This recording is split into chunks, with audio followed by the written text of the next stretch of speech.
Ang programang ito ay rated SPG. Striktong patnubay at gabay ng magulang ang kailangan. Maaaring may masiselang tema, lengguwahe, karahasan, sexual, horror o droga na hindi angkop sa mga bata. Magandang araw mga kapamilya. Nandito naman tayo sa ating paboritong palabas sa aking munting channel, FPG's Batang Quiapo. Habang nagkain sila mga kasama ni Lucio at nag-inuman, sila ay tawang-natawa sila sa nangyari. At nang dumating si Lucio at may kasama ng isang babae, nag-clap-hand silang lahat dahil wala na si Angkong ay napaslang na. At nang dumating si Lucio, sabi niya, "Ngayon, mga kasama, ako na ngayon ang Angkong at Lucio."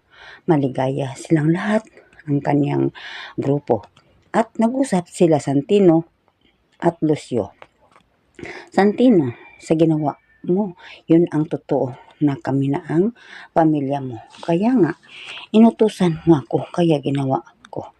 At sa kabilang banda naman, sa hospital, tinanong ni Marites ang doktor kung ano ang kalagayan ni Rigor. Ang sabi ng doktor, hindi pa kami sigurado sa ligtas siya, pero may paraan pa na maligtas namin siya.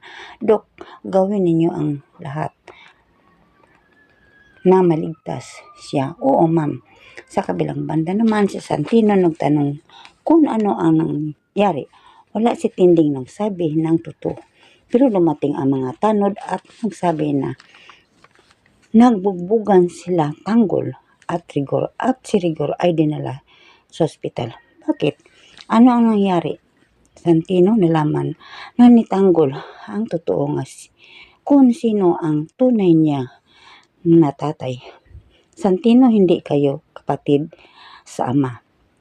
Linihim namin ito sa inyo kasi si nanay mo ay hindi gusto na malaman ninyo." "Ano, Lola, hindi kami kapatid. Kung may mangyari kay tatay, humanda siya sa akin. Ako ang sisingil sa kanya." At sa kabilang banda naman, nang habang si Marites ay doon sa kay Rigor sa hospital, naghingi siya ng patawad kay Rigor at inaalay niya sa Panginoon si Rigor. At hanggang dito lang mga kapatid. At huwag naman ninyong kalimutan bukas sa panonood kung ano naman ang mangyari.